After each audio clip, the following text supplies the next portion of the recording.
Golden नियम number 3, जाति का अभ्यास कभी नहीं। कभी अगर आपने ध्यान दिया हो तो बुद्ध की जाति क्या है, बुद्ध की जाति के बारे में अगर आप सोचोगे तो आपको ढूंढे से भी बुद्ध की जाति नहीं मिलेगी। अगर आप सम्राट अशोक की जाति ढूंढोगे, नहीं मिलेगी। कोई बताएगा तो यही बताएगा कि शाक्य वंश के थे या मौर्य वंश के थे, मतलब गोत्र बताएगा, वंश बताएगा कि किस लाइनेज के थे, कहां से परिवार चल रहा था, पर जाति नहीं बता सकता। अगर आप काल्पनिक पात्र, जितने भी काल्पनिक किताबों के अंदर जो काल्पनिक पात्र दिए हैं, अगर वो काल्पनिक कहानी पढ़ोगे तो किसी भी काल्पनिक कहानी में काल्पनिक पात्र की कोई जाति जो आज के समय अभ्यास में और प्रैक्टिस में पूरे देश में चलती है, उसकी बात अभी मैं कर रहा हूं यहां पर, तो किसी भी काल्पनिक पात्र की कोई भी जाति आज के समय की आपको नहीं मिलेगी। अगर आप जाति का और ज्यादा गहन अध्ययन करना चाहेंगे तो आप देखेंगे कि जितने भी काल्पनिक देवी देवता हैं, जितने भी पूजनीय है, जितने भी आदरणीय है, या जिनकी महिमा मंडित होती है, उसमें से किसी की भी जाति का जिक्र या उनकी जाति या उनकी जहां से काल्पनिक कथाएं आई हैं उनमें जाति नहीं मिलेगी। तो जाति का जिक्र उनका मिलता नहीं, और जाति पूरे के पूरे भारत में आज के समय अभ्यास में है, और यहां से बाहर जाते हैं तो भी लोग उसका अभ्यास करते हैं अगर वो करना चाहें तो, क्योंकि जिनको फायदा होता है वो अभ्यास करते हैं, और जिनका फायदा नहीं होता, नुकसान नहीं होता, वो कहते हैं जाति का अभ्यास कभी नहीं। तो जाति का जो शब्द है, या जाति क्या है या जात क्या है, इसके बारे में ज्यादा जानकारी लोग रखते नहीं, जबकि इसका इस्तेमाल और इसका अभ्यास खूब करते हैं। ये एक बड़े ही कमाल की बात है कि अगर आप किसी से पूछोगे कि आपकी जाति क्या है, तो वो झट से बता देगा बिना सोचे समझे, मेरी जाति ये है, जैसे वो रटी हुई हो। पर उससे ये पूछेंगे कि ये जाति कहां से आई, कैसे आई, क्या इसका मतलब है, तो वो कुछ नहीं बता पाएगा। और भारत के अंदर कुछ लोगों की जाति होती है और कुछ लोगों की जाति नहीं होती। ऐसा भी नहीं है कि हर व्यक्ति की जाति होती है। जो जाति हम प्रैक्टिस में लाते हैं वो भारत में हर व्यक्ति की जाति नहीं है। कुछ व्यक्तियों की जाति नहीं है और कुछ व्यक्तियों की जातियां हैं। ये भी एक बड़ा सवाल है जिस पर कोई ध्यान नहीं देता कि कुछ लोगों की जाति क्यों नहीं है और कुछ लोगों की जाति क्यों है, क्योंकि सोचते नहीं, और बिना सोचे समझे जाति को कमर पे चिपकाए, छाती से चिपकाए, माथे पे चिपकाए घूमते रहते हैं, उसका गुणगान करते रहते हैं, उसका अवगाहन करते करते रहते हैं। जात का जो शब्द मिलता है या जाति का शब्द मिलता है, वो मिलता है त्रिपिटक के अंदर बुद्ध के वचनों के द्वारा।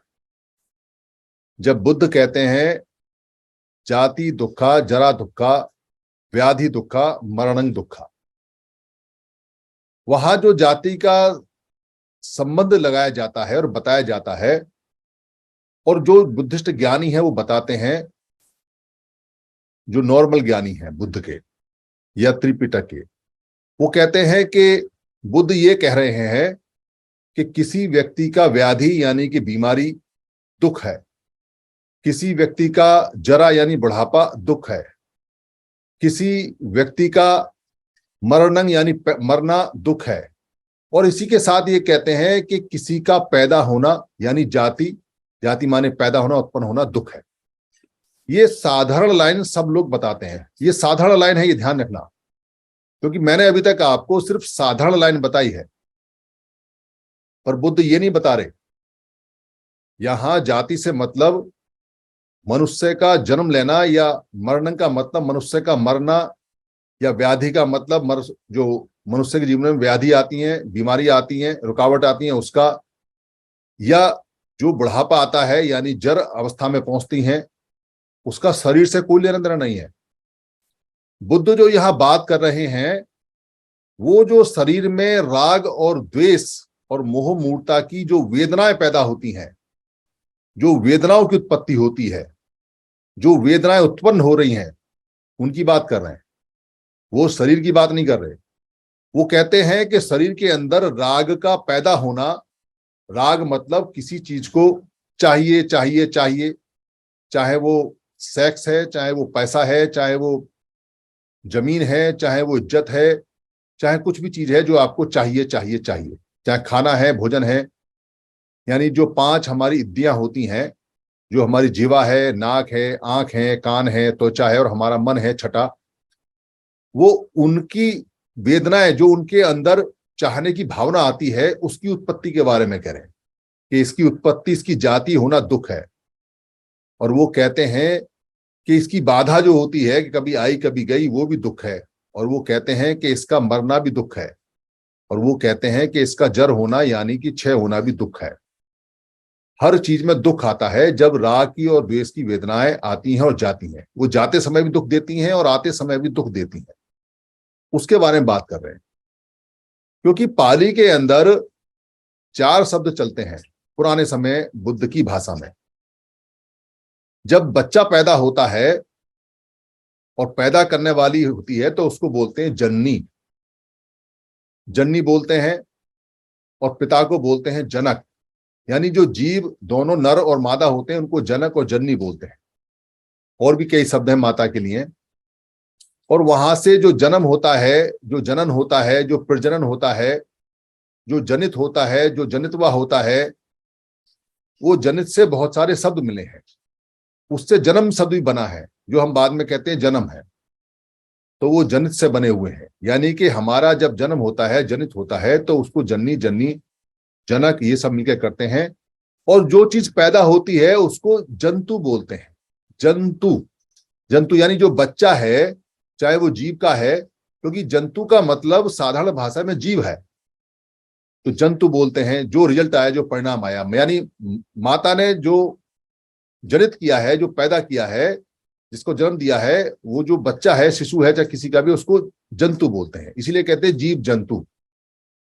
और जन्म से संबंधित कोई अगर जानकारी लेनी है या देनी है तो पाली में उसको जच्चा बोलते हैं। जच्चा यानी जच्चा का मतलब जन्म से संबंधित।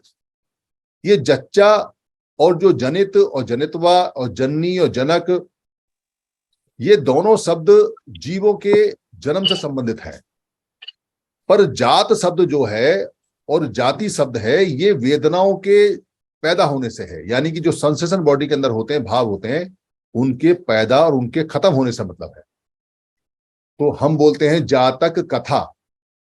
तो जातक कथा मतलब शरीर के अंदर वेदनाओं की, राग द्वेष की जो हमारी वेदनाएं हैं, उनकी कथाएं। भाड़क बताया करते थे इसको, जातक कथाएं। तो जातक बोलते हैं, जात बोलते हैं, जाति बोलते हैं। तो जाति खेत भी होता है, यानी कि जहां वेदनाएं पैदा होती हैं उसको जाति खेत बोलते हैं। जाति से बहुत है, जातिद्ध होता है, जातिद्ध इंद्री होता है। जात और जाति के सैकड़ों शब्द हैं पाली के अंदर, पर वो वेदनाओं से संबंधित है, वो जन्म से संबंधित नहीं है। इसलिए कोई व्यक्ति अगर ये कहता है कि जाति का मतलब पाली के अंदर ये वाली जाति है, ये वाली जाति नहीं है। क्योंकि जात और जाति का जो अर्थ है वहां पर, वो है उत्पन्न होना, पैदा होना। यानी कि वेदनाओं का शरीर के अंदर जो बार बार सेंसेशन आते हैं, जो वेदनाएं आती हैं, जो भाव आते हैं, उनका उत्पत्ति होना, उनका पैदा होना, उसको जात और जाति बोला गया है। दोनों का मतलब एक है। और उसकी कथाएं हैं जिनको जातक कथा बोलते हैं।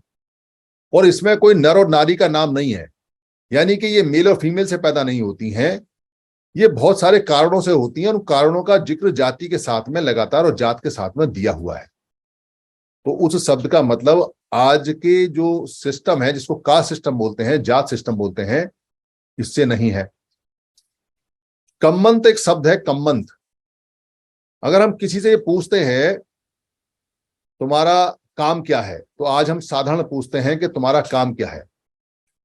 पर कारोबार क्या है, काम क्या है, पेशा क्या है, इसको पाली में बोलते हैं कम्मंत, यानी अंतिम कार्य, अंतिम कार्य मतलब पेशा, कारोबार। तो कम्मंत पूछते हैं, कम्मंत, तो आदमी कम्मंत के जवाब में कहता है मैं कुंभकार हूं, मैं चम्मकार हूं, मैं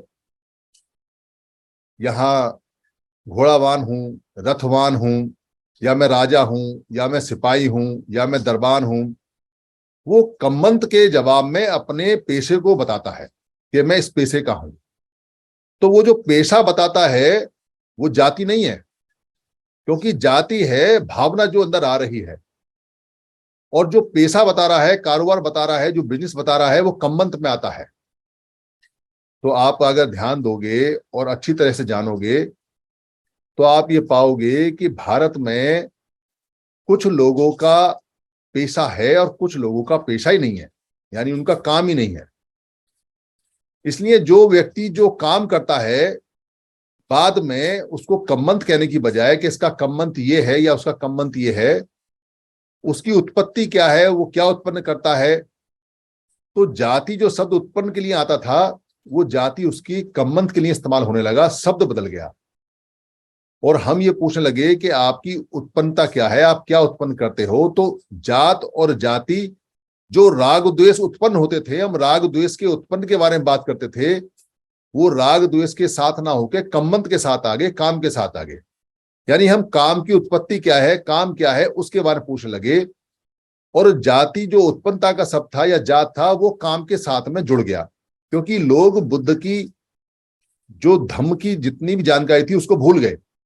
तो ये भूल गए कि जाति का मतलब हम जो राग द्वेष है उससे उत्पन्न भावनाओं के बारे में, वेदों के बारे में पूछते थे, वो खत्म होके काम के बारे में आ गया।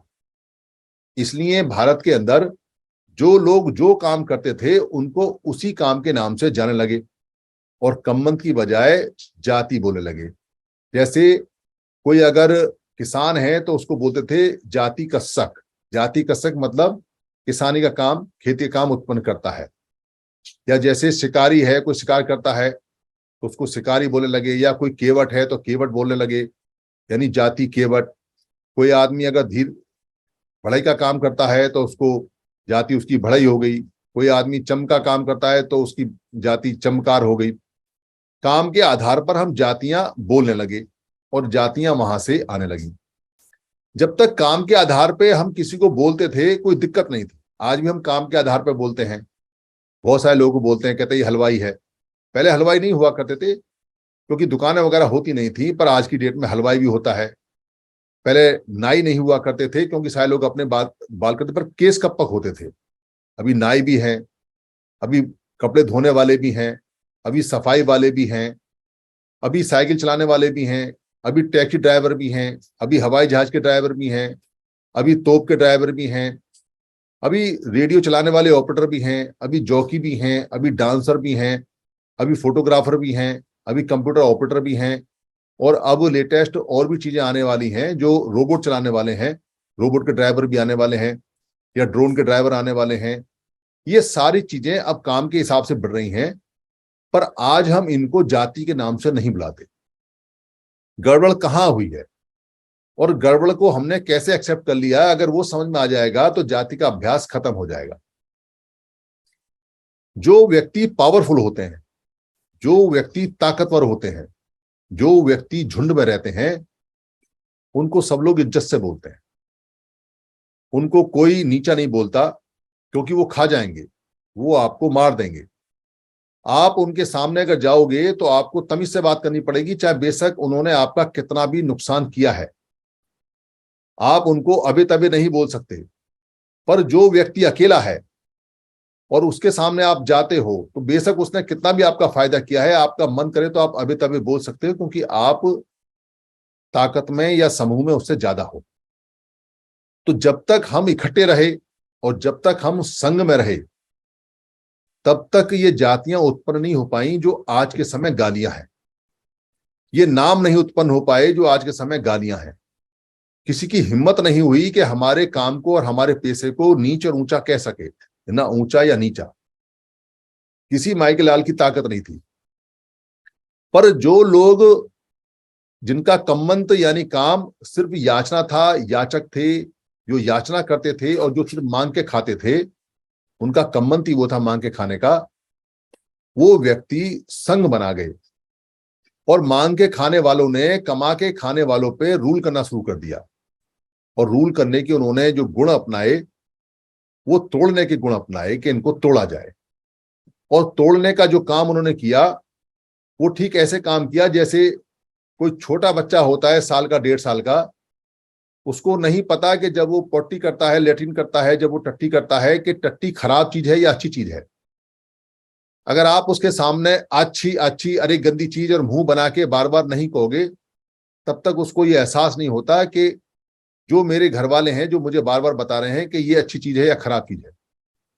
वो लेट्रिन में हाथ डाल देगा, हाथ सान लेगा, उसको कोई मतलब नहीं है, उसके लिए लेट्रिन एक मटेरियल है।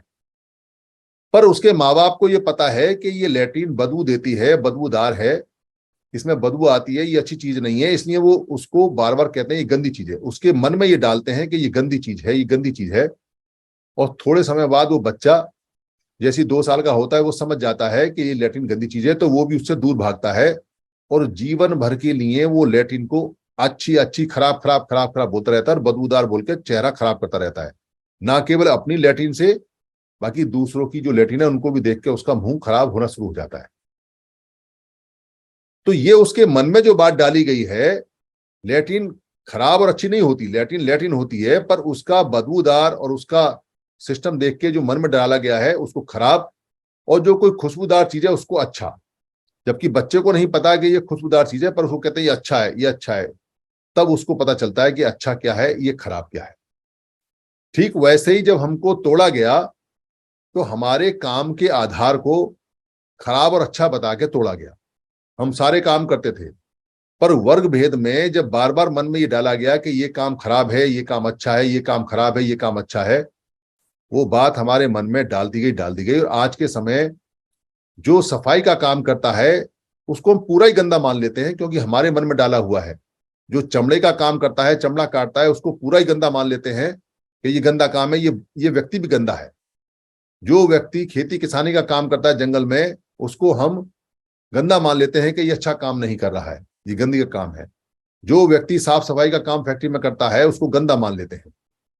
और जो व्यक्ति कपड़े का काम करता है, पढ़ाने का काम करता है, सोने का काम करता है, उसको अच्छा मान लेते हैं। और जो व्यक्ति कुछ नहीं कर रहा है, खाली किसी जगह जाके बैठा हुआ है और धूप बत्ती अगरबत्ती जला के बैठा है, उसको दिमाग में डाल दिया कि ये सबसे अच्छा है, नहा धो के बैठा हुआ है। तो वहां से छोटा बड़ा डेवलप किया गया और छोटे बड़े का सिस्टम डाल के लोगों को आपस में छोटा बड़ा करके अलग किया गया। छोटा बड़े के साथ नहीं जाता, बड़ा छोटे के साथ नहीं जाता। पर यह सिस्टम कितना छोटा है कितना बड़ा है कोई नहीं बता सकता, क्योंकि ये सिर्फ सिस्टम बनाया गया ताकि हमारा झगड़ा आपस में लगे और हम अपने रिसोर्सेस को उसको दे आए। तो हर एक व्यक्ति सबसे ऊंचे वाले को खुश करने के लिए देता रहता है, और हर एक व्यक्ति खुश है कि मेरे नीचे कुछ है, मेरे नीचे कुछ है, पर ये नहीं समझता कि उसके ऊपर भी कुछ है, उसके ऊपर भी कुछ है, और ना किसी के नीचे कोई था और ना किसी के ऊपर कोई था। तो वहां से ये सिस्टम डेवलप हुआ। और ये सिस्टम ज्यादा पुराना नहीं है, क्योंकि पुराने समय में अगर आप ध्यान दोगे तो जितने भी पेशे हैं, रोजगार हैं, यानी कम्मंत हैं, वो कम्मंत उस समय भी वैसे थे जैसे आज है। जैसे आज हम कहते हैं डॉक्टर एक पेशा है, वैद्य एक पेशा है, तो डॉक्टर और वैद्य जो पेशा है उसमें हम नर नारी नहीं लगाते। अगर कोई महिला है डॉक्टर है तो उसको भी कहते हैं महिला डॉक्टर है, और कोई अगर नर डॉक्टर है तो उसको भी कहते हैं नर डॉक्टर है। तो नर पेशा ना मेल है ना फीमेल है। पेशा जो है, जो बिजनेस है, जो वर्क है, जो कम्मंत है, वो न्यूट्रल है, यानी कि वो दोनों के लिए सेम है। कोई अफसर होता है ऑफिस के अंदर, तो चाहे वो महिला है, चाहे वो नर है, चाहे वो नारी है, दोनों ही केस में वो अफसर होती है या अफसर होता है। तो हम ये नहीं कहते कि ये अफसर फीमेल हो गई, ये अफसर मेल हो गया। अफसर अफसर है। अगर कोई डिप्टी कमिश्नर है तो नर हो या नारी बैठी हो, वो डिप्टी कमिश्नर ही होता है, यानी वो उसका पेशा है। कोई अगर इंजीनियर है तो उसका पेशा है तो इंजीनियर ही है, चाहे वो नर है नारी है। वैसे ही अगर कोई सक्का का काम करता था, यानी कि पानी को लाके भरने का काम करता था, तो वो नर हो या नारी हो, वो काम सक्का ही था। कोई अगर चमकार है तो चमकार नर करे या नारी करे, काम चमकार था। यानी पेशा जो था वो ना नर था ना नारी था, वो न्यूट्रल था। व्यक्ति कोई भी करे, चाहे नर करे या नारी करे।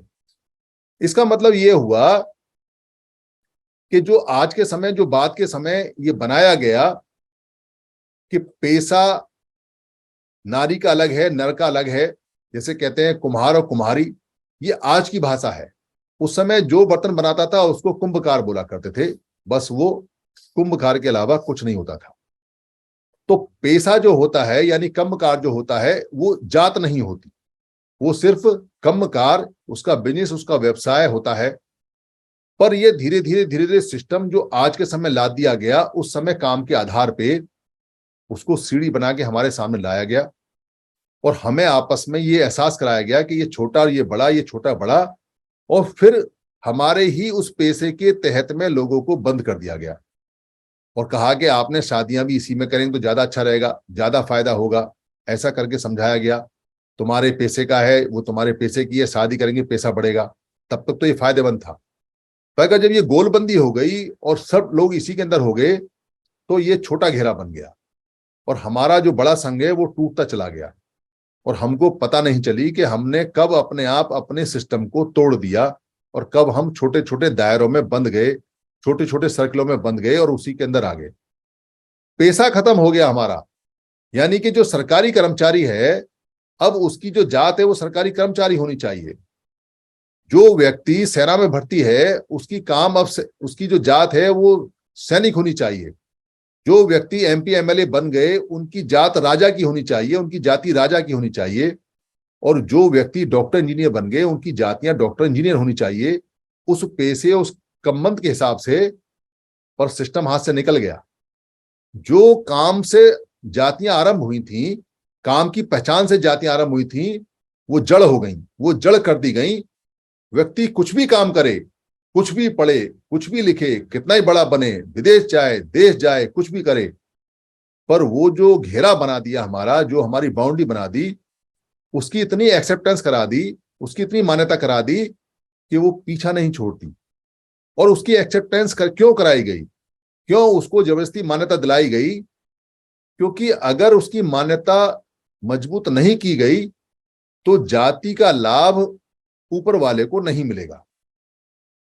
और सबसे मजेदार बात यह है कि सबसे ज्यादा लाभ वो ले रहा है जिसकी जाति नहीं, जिसकी कोई कास्ट नहीं।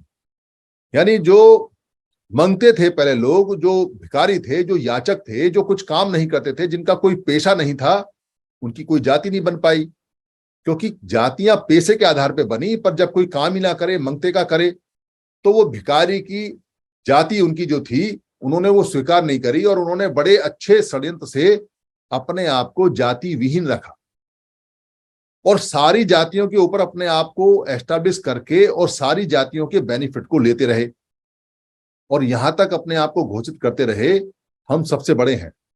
क्योंकि अगर वो जाति में आते तो सबसे नीचे आते, क्योंकि मांगते थे, तो मांगने का काम सबसे नीच काम है, मांगने का। इसलिए अगर जाति के पैसे में उनका सिस्टम बनता हमारे साथ तो वो सबसे नीचे बनता। पर उन्होंने जानते थे कि हम सबसे नीचे क्यों रहें, इसलिए उन्होंने जातियां बनाई नहीं और अपने आप को ऊपर प्लेस किया। और जाति का जो सीढ़ीदार फायदा है, स्टेप बाय स्टेप का जो फायदा है, वो सबसे ऊपर वही लोग ले रहे हैं। पर कोई इस बात को ध्यान नहीं देता कि भाई इनकी जाति क्यों नहीं है और इनका पैसा पहले क्या था और ये क्या काम करते थे। क्योंकि जिनकी जातियां हैं वो पैसे से आई हैं और जो पैसा करते थे, जो रोजगार करते थे, जो व्यवसाय करते थे, वो लोग यहीं के हैं, वो लोग मांगते नहीं हैं और वो यहाँ के मूल निवासी हैं। ये बात तय होती है। इसलिए लोगों ने बाद में धर्म भी बदले, कुछ मुस्लिम हो गए, कुछ ईसाई हो गए, कुछ सिख हो गए, कुछ अलग तरह की उसमें चले गए, पर सबके साथ जातियां गईं। इसलिए भारत में लोग कहते हैं जाति पीछा नहीं छोड़ती, जाति जाति नहीं, मरते मरते भी नहीं जाती। ये नहीं जाएगी और इसको जाना भी नहीं चाहिए, क्योंकि ये आपके भारतीय होने की, ये आपके महाभारतीय होने की, ये आपके बुद्ध से पहले यहाँ का जन्मदाता होने की पहचान है। ये नहीं जा सकती, इसको नहीं जाना चाहिए, क्योंकि ये आपका रोजगार है, ये आपकी गारंटी है। और जो लोगों को, जो लोग यहाँ के थे नहीं और जिनकी कोई रोजगार नहीं था, उनकी कोई जाति नहीं है, उनको जाना पड़ेगा, क्योंकि उन्होंने यहाँ कोई काम नहीं किया, वो सिर्फ मांगते थे। और वो आज भी गर्व से कहते हैं कि हम तो मांगते हैं। उनकी सारी कहानियां कहती है कि हम तो मांगते हैं। इसलिए जातियों का अभ्यास खराब है, जाति की जानकारी खराब नहीं है। आप जाति की जानकारी रखो। तो जाति की जानकारी रखने के लिए आपको थोड़ा गहन चिंतन करना पड़ेगा, सोचना पड़ेगा। कुछ नहीं, इसका कोई पैसा नहीं लगता। आप ये सोचिए कि जो जाति आपके माथे पे चिपकी हुई है, जिसको आप झट बता देते हो आंख बंद करके, वो बेसिकली आई कहां से है। तो आप पाओगे कि ये जो जाति है, आपके रिश्तेदार ने, आपकी माता ने, आपके पिता ने, आपके भाई ने, आपकी बहन ने, आसपास के लोगों ने इसको इंट्रोड्यूस कराया है। उन्होंने बताया है कि आपकी जाति क्या है, और वो जाति कहां से आई है ये किसी ने नहीं बताया, क्योंकि उनको भी नहीं पता कि ये जाति का सिस्टम कैसे डेवलप हुआ, इसके क्या है, क्या क्या परिणाम है, क्या दुष्परिणाम है, क्या अच्छे परिणाम है, उनको पता नहीं। और किसी ने सोचने की कोशिश भी नहीं की। जब वो बाहर निकलता है तो जो जाति का लाभ उठाते हैं वो सबसे पहले जाति पूछते हैं।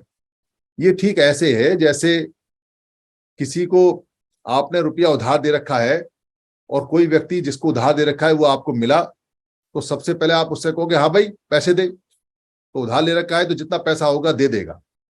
वैसे ही जो जाति लेके घूमते हैं वो दूसरे लोगों का उधार लेके घूमते हैं। जैसे ही कोई सामने वाला मिलता है और वो जाति पूछता है तो बड़ी जाति वाला अपना उधार ले लेता है उससे। कैसे उधार लेता है? मॉरली अप हो जाता है वो, और जिसकी जाति छोटी सिस्टम में डेवलप की हुई है वो मॉरली डाउन हो जाता है, आधा दूर उसकी आवाज नहीं निकलती। ये सिस्टम में कौन डालता है? ये सिस्टम में और माइंड में डालते हैं हमारे अड़ोसी पड़ोसी, और खुद वो लोग जो जाति का फायदा उठाते हैं।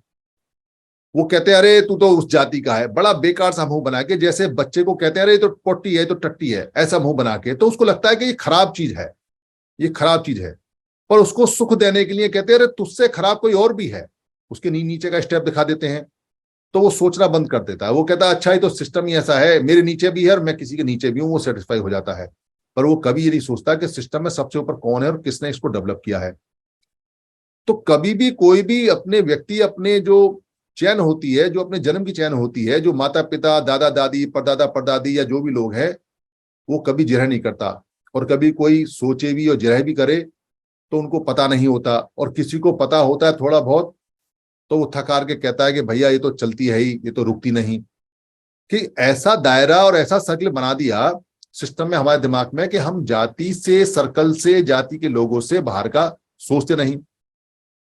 और कोई आदमी अगर ये कहता है कि मैं जाति को नहीं मानता, तो वो ये देखे कि जब उसकी जाति का नाम लिया जाता है तो उसके चेहरे पे मुस्कुराहट आती है या उसका चेहरा खराब हो जाता है, या जब कोई सेम जाति वाला दो बंदे मिलते हैं तो क्या उनको अच्छा लगता है, और जब कोई अपोजिट जाति वाले दो लोग मिलते हैं तो क्या उनको खराब लगता है।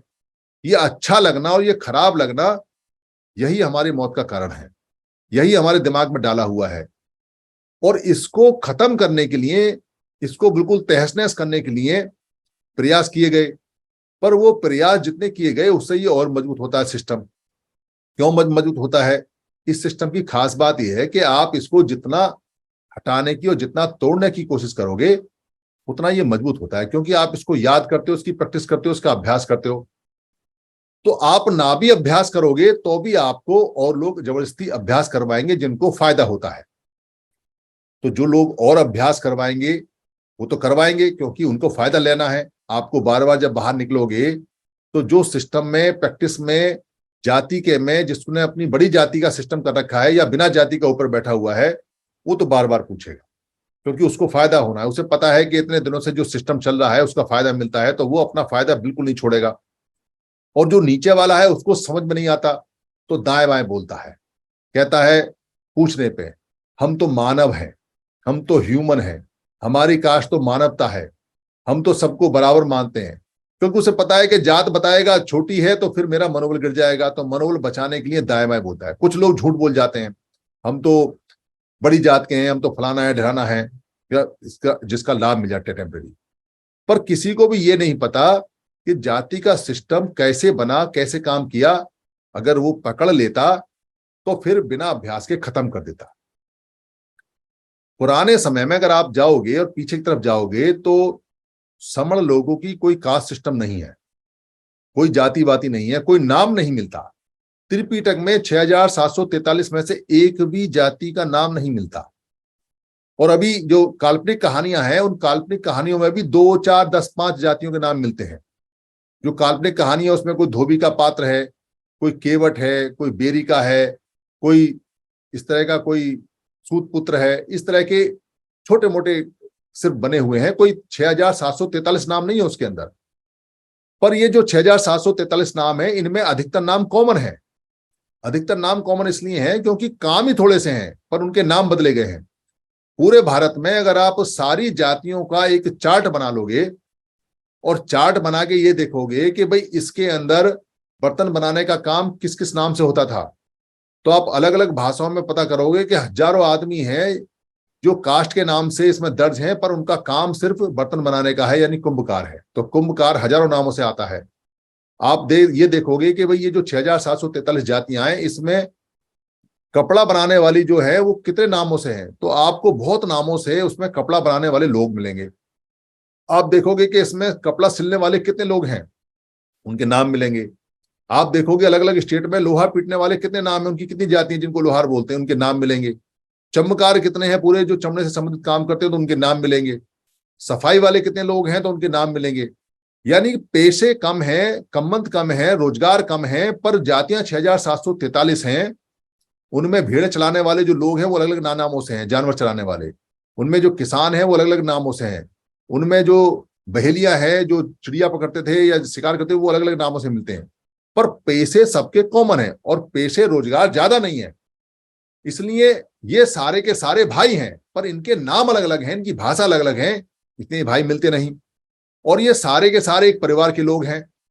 वो परिवार के जो लोग हैं उन्हें पता ही नहीं है कि हमारे सिस्टम में हम सब एक ही काम करने वाले लोग रहे हैं। हमारे परिवार का एक ही आदमी अलग अलग काम करता था, तो हमारे परिवार टूट गए। तो जब हम जाते हैं पुराने सिस्टम में, बुद्ध के सिस्टम में, तो वहां जातियां नहीं मिलती और वहां इतने रोजगार और पेशे भी नहीं है, इतने कम्मत भी नहीं है। और उससे पहले अगर हम जाते हैं बुद्ध से पहले, तो पता चलता है कि हम सारे समण हैं, और सारे समण हैं, वहां से हम जीत जाते हैं। एक ये समण शब्द ऐसा है जो जाति को जड़ से खत्म कर सकता है और कर देता है।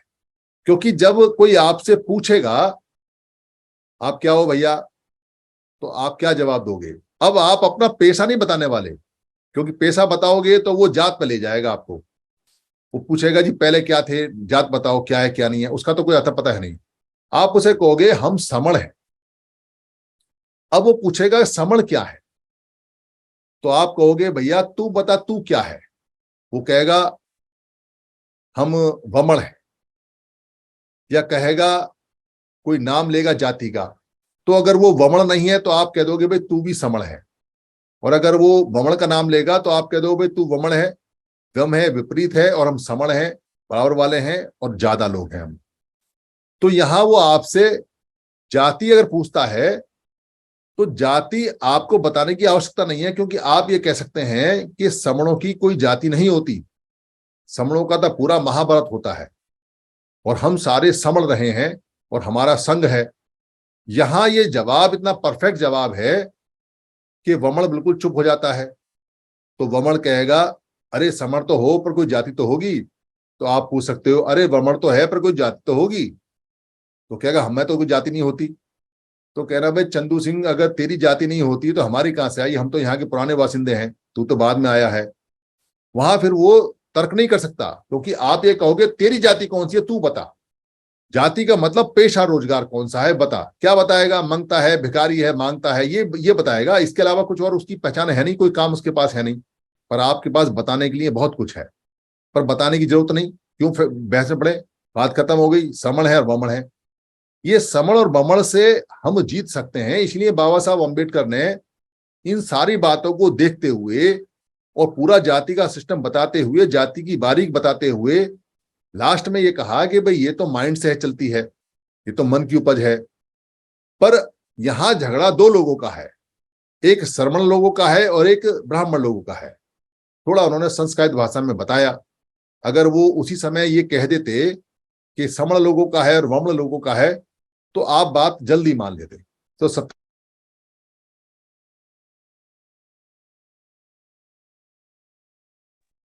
तो 70 साल का इंतजार नहीं करना पड़ता, बात जल्दी समझ में आ जाती। और जब बात जल्दी समझ में आ जाती तो काम जल्दी बन जाता।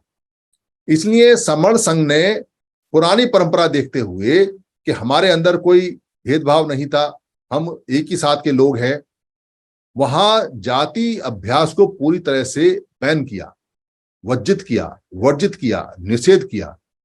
क्योंकि जाति अभ्यास आज के समय जहर है। आज इसका जो इस्तेमाल है वो पेशे के रूप में नहीं है, आज इसका इस्तेमाल कम्मंत और काम के रूप में नहीं है, व्यवसाय के रूप में नहीं है। व्यवसाय के रूप में जो पहला सिस्टम था, अगर वो सिस्टम अभी भी चलता होता तो जितने सरकारी कर्मचारी हैं वो सरकारी कर्मचारी घोषित होते, जितने बड़े बड़े जज हैं वो जज घोषित होते, उनकी जात न्यायाधीश की होती, जो टेक्नीशियन है, कंप्यूटर है, उनकी जात इंजीनियर की घोषित होती, और हम सब लोग जितने भी काम करने वाले हैं, अलग अलग काम करने वाले, उनका हायरार्की उसी के हिसाब से बनता। पर उसके बनाने से हमें लाभ है। अगर हम पुराने सिस्टम पे अपना पेशा बताते हैं और फिर वही काम बताते हैं कि मैं कंप्यूटर ऑपरेटर हूं, मैं मोटिवेशनल स्पीकर हूं, मैं टेक्नीशियन हूं, तो ये चीजें बहुत कमाल की हैं और ये गौरव की हैं। पर पुराने सिस्टम में अगर जाते हैं और पुराने काम के हिसाब से पैसा बताते हैं तो वो कोई पैसा खराब नहीं था, क्योंकि हम करते थे। वो पैसे को जो छोटा मोटा कर दिया, बड़ा कर दिया, और उसका लाभ कोई और ले रहा है और हमें आपस में लड़ा रहा है, उससे हमारी अवनति हुई, उससे हमारा संग टूट गया, उससे हम गरीब होते चले गए। इसलिए जाति का सबसे ज्यादा नुकसान इस बात का है कि आप कितनी भी मेहनत कर लो, आप कितने भी पढ़ लो, आप कितने भी विद्वान बन जाओ, आप डॉक्टर अंबेडकर बन जाओ, पर वो आपका पीछा नहीं छोड़ते, क्योंकि फायदा उन्हें है।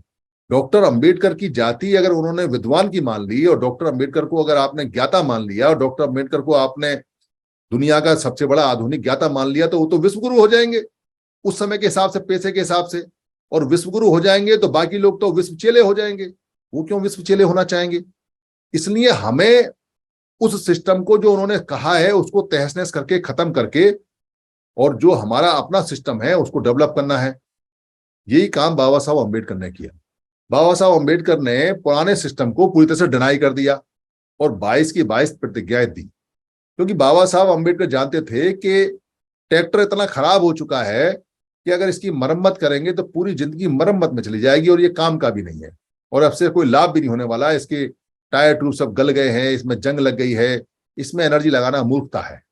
इसलिए उन्होंने सीधे सीधे उस ट्रैक्टर को मना कर दिया, ये ट्रैक्टर खराब है, बात खत्म करो, इसको छोड़ दो। और उन्होंने अपना फर्स्ट क्लास फर्राटेदार जो पूरी मशीन थी हार्वेस्टिंग की वो निकाली और कहा चढ़ जाओ इस पे, अब खेती बढ़िया होगी। तो हम हार्वेस्टिंग की जो लेटेस्ट मशीन थी जो बाबा साहब ने हमने दिया, हम उस पर चढ़ गए और रन करने लगे। पर पुराना ट्रैक्टर को वो पीछे छुड़वाने को तैयार नहीं है, क्योंकि पुराने ट्रैक्टर से उनको फायदा है और हार्वेस्टिंग मशीन से हमें फायदा है। इसलिए हमें पुराने ट्रैक्टर का जिक्र ही नहीं करना चाहिए। इसलिए जाति अभ्यास की जरूरत ही नहीं है। इसलिए जाति अभ्यास यहाँ करने नहीं देते हम, क्योंकि जाति अभ्यास करोगे तो फायदा उनको होगा, और जाति अभ्यास नहीं करोगे तो फायदा हमें होगा। तो ये तय करना है कि हमें फायदा लेना है या नहीं लेना है। तो कुछ जो लोग हैं जिनको ये लगता है कि ये जाति का भी एक मुद्दा है, जिनको ये लगता है कि जाति तोड़ो, जाति छोड़ो, जाड़ी फोड़ो, जाति फोड़ो, जाति का ऐसा कर दो, जाति का वैसा कर दो, और ये बड़ा ऊंचा काम है और इसको करो और इसको करना चाहिए, और वो इसके लिए कई कई चीजें बताते हैं, पर उससे फायदा नहीं है, उससे नुकसान है। क्योंकि आप जितना उसका जिक्र करोगे, जितना तोड़ोगे, जितना फोड़ोगे, वो एक ऐसा फिनोमिना है कि वो बीज का बीज जितना तोड़ोगे उतने बीज बन जाते हैं और उतना वो पैदा हो जाते हैं। पर उन लोगों ने पीछा नहीं छोड़ा। उन लोगों ने हमारे लोगों को जाति पे गर्व करना सिखा दिया, जाति पे गौरव करना सिखा दिया, जाति के मेले लगवाने शुरू कर दिए, जाति के उत्सव हो गए, जाति के नेता पैदा कर दिए, जाति के दलाल पैदा कर दिए। उनको बेचारों को ये पता ही नहीं कि जाति क्या सिस्टम है, क्या नहीं है, क्या नहीं है। बस उनको लगता है कि 1000-2000 की भीड़ हो गई इकट्ठी, जयकारा हो गया, और फिर उनको कहीं छोटा मोटा काउंसलर का, कहीं एमएलए का, कहीं पार्टी में किसी नाम वाम का टिकट विकट मिल जाता है, कुर्ता सफेद मिल जाता है, वो कलफ वाला नीचे पतलू मिल जाती है, सफेद रंग का जूता मिल जाता है, एक पटका मिल जाता है, एक गाड़ी में 2 लीटर पेट्रोल मिल जाता है, पीने के लिए गले में डालने के लिए 100 ग्राम उनका अपना पेट्रोल मिल जाता है। वो उसी में खुश है, उसी में ठाट आ गया। कहाँ सपना भी नहीं देखा था कि कहीं ऐसा होगा। पर उनको पता नहीं है कि उन्होंने अपने समाज को कहाँ फेंक दिया। जो चीज बाबा साहब ने दफन कर दी थी, जो चीज पूरी खत्म हो चुकी थी, उसको दोबारा से जिंदा कर रहे हैं। पर समर संघ जिंदा नहीं होने देगा, क्योंकि जैसे जैसे हम प्रचार में आगे बढ़ेंगे, जैसे जैसे इस जानकारी में आगे बढ़ेंगे, और जैसे जैसे हम ये बताएंगे कि ये कैसे बनी थी, इसका क्या सिस्टम था, इसका क्या काम था, इसका अब इसकी कितनी आवश्यकता है, कितनी नहीं है, क्यों है, और बिना डरे खुल के इस पर जिक्र करेंगे। तो इसका अभ्यास तो नहीं करेंगे पर इसकी जानकारी देंगे, तो ये जानकारी देते देते सबको समझ में आ जाएगा कि ये अब काम की नहीं है। ये उस समय उनके काम की हो सकती थी, अब बिल्कुल बेकार है। अब जो सिस्टम हमारा है, जो सिस्टम बाबा साहब ने दिया है, वो सबसे बेस्ट है। और वो सिस्टम ये है कि हमारा समण संहति, यानी जिसको श्रवण संहति कहा था, वो श्रवण संहति और जो समण संहति है, समण संस्कृति है, उसको हमें डेवलप करना है। और उस पुरानी संहति में कहीं ये बीमारी थी नहीं, कीड़े थी नहीं। तो पुरानी चीज अगर हम लेंगे वो साफ सुथरी मिलेगी हमें, तो फिर हम आपस में बहुत तेजी से आगे बढ़ते चले जाएंगे। ये काम हमारा होता चला जाएगा। पर जाति का लाभ लेना मत छोड़ना भाई, ये मैं आपको फिर बता देता हूं। बहुत सारे लोग सोचते हैं कि जाति का अभ्यास अगर नहीं करना है तो सर्टिफिकेट जो दिया है उस पर हमें कोई चीज लेनी भी नहीं है। ऐसा नहीं है। उसका कारण बताता हूं क्या है। बाबा साहब अम्बेडकर ने अपनी तरफ से जाति खत्म कर दी थी और उन्होंने सेपरेट इलेक्टोरल मांगा था। सेपरेट इलेक्टोरल मिल गया हमको। सेपरेट इलेक्टोरल में जाति नहीं पूछी जाती थी। सेपरेट इलेक्टोरल में कास्ट का कोई पर्चा नहीं लगता था। सेपरेट इलेक्टोरल में पहले या उस समय उससे पहले कहीं कोई कास्ट का सर्टिफिकेट नहीं बनता था।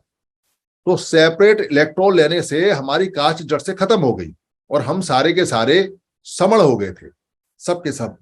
पर वो लोग भी तेज हैं, उनको भी पता है कि बाबा साहब अम्बेडकर ने कहां तीर मारा है, निशाना कहां है।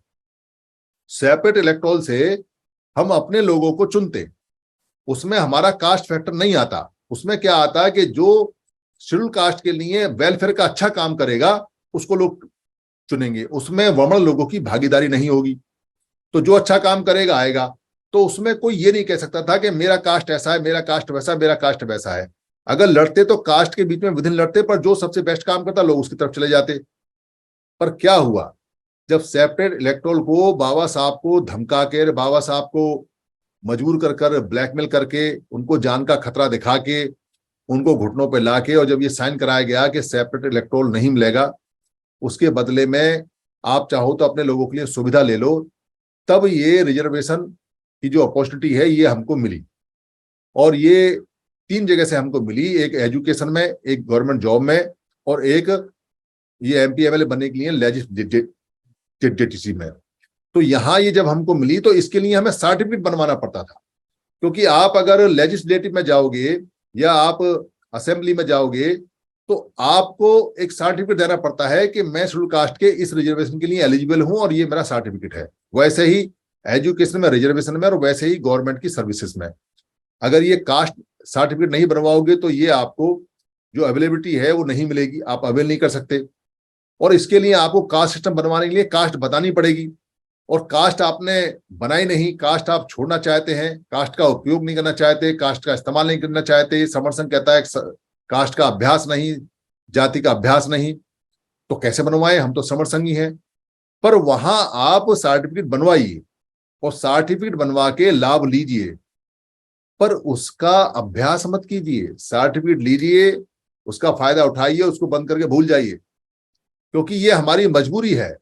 ये उन लोगों ने कास्ट को जिंदा रखने के लिए ये लॉलीपॉप हमको दे रखा है। हालांकि अब नौकरियां नहीं है, अब कहीं कोई फायदा नहीं है, पर फिर भी जितना मिलता है इस पर झगड़ा भी लगा।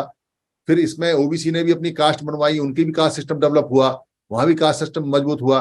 पर ये अब लास्ट फेज में है, ये खत्म होने वाला है।